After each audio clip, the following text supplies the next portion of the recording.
Μήπως θα παίξετε one on one. Για άλλο λόγο σε φέραμε εδώ. Λοιπόν, είμαστε έτοιμοι.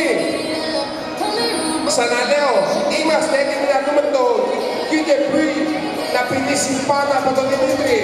Θέλω να ακούσω ένα δυνατό χειροκρότημα όλοι μαζί.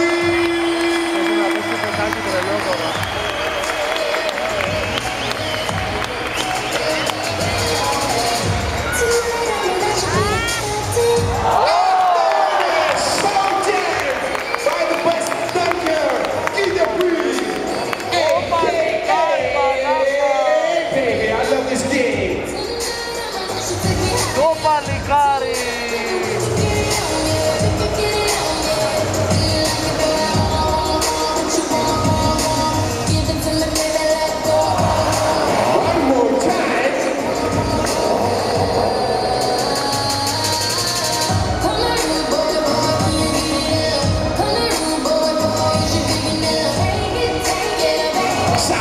Ξανά και ξανά.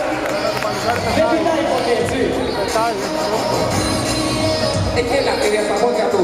Κυρίες και κύριοι, αυτός είναι ο QTP.